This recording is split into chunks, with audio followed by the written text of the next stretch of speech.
Magandang hapon po, Elijah Bonzo from Billionaire News Channel.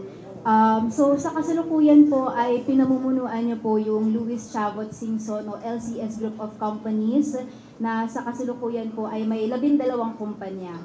At ngayon po, ayon po sa mga pagsusuri, napag-alaman din po namin na konektado po ito sa isang construction firm na Satrap Construction Corporation na parang binaliktad lang po na partas ng ibig sabihin daw po ay provincial governor. Yes. At for context din po, base po sa datos po ng DPWH, no, nakakubra po ito ng 62 public works sa Ilocos Sur mula 2016 to 2025 na nagkakahalaga ng 2.7 billion pesos. Yeah. So, for clarification lang po sir, ano po ang connection ng Singson family sa Satrap Construction? Mabuti tinanong nyo. 10 years daw. Nakasungkit daw ako ng 2 billion. 10 years. Eh, wala pang isang taon na nasa billion na. 10 years. So, ibig sabihin, maraming project yan. Kung totoo man yan. Inamin ko, sa amin yan. Tatay ko, engineer, kontraktor. Bata pa ako, sumasama na ako, timekeeper. Dugo at pawis ang ginamit namin yan. Negosyo ng pamilya ko yan. Pero pa-inspect nyo lahat ng project ng Satrap. Pag meron katiwalian, pakukulong ako. Follow up lang po dun sa tanong ko kanina. So, nabanggit niyo naman po na handa po kayong ipa-check po yung mga projects niyo, no? Ngayon po, mayroon din po kaming response from COMELEC Chair Garcia po tungkol nga po dito.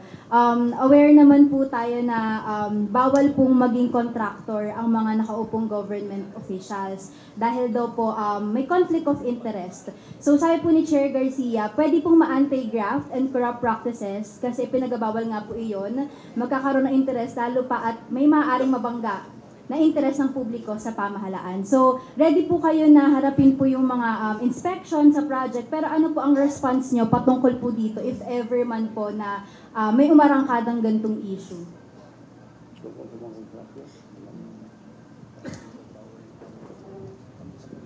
Oo, ang maraming na-appoint na nagbibitaw muna mga ari-ari, mga pwesto. So, ganun lang yun. Bawal kung nandun ka pa rin. Conflict of interest.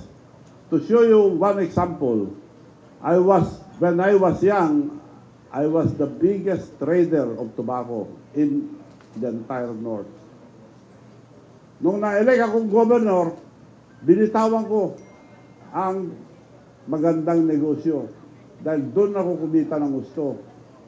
Ang Virginia Tobacco ay ano ng Amerika yan? Sarili nila. Walang iba. Inisbagin lang ni Harry Stonehill yung buto ng Virginia Tobacco. That's the main ingredient of cigarette. Pero so ako ang pinakamalaki trader, nung na-elect akong governor, nagbitaw ako. Dahil hindi ko na pwede tawaran yung farmer. Kailangan pataasin ko ng presyo para makinabang ang farmer. Yun ang delikadesa. Pero how about po sir ngayon na may mga relatives pa rin po kayo na nakaupo, then may mga projects pa rin pong hawak yung contracting firm nyo? Ano po ang... Totoo yun. Kung tingnan mo yung opisyal ng Satrap, wala na akong pangalan doon. Dahil nag-divest ako. Kailan po? Ngayon pwede na akong bumalik, wala akong pesto eh. Eh negosyo namin yan, tatay ko pa, negosyo na yan. Anong pamimigay ko sa tao? Ako po, Ilocano na hindi ko report. Namimigay ako ng pera. Anong ibibigay ko kung di ako maghanap buhay?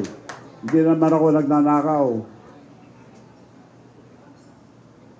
Okay po. So, sinusunod ko lang yung batas. Divest ka, di nag-divest ako.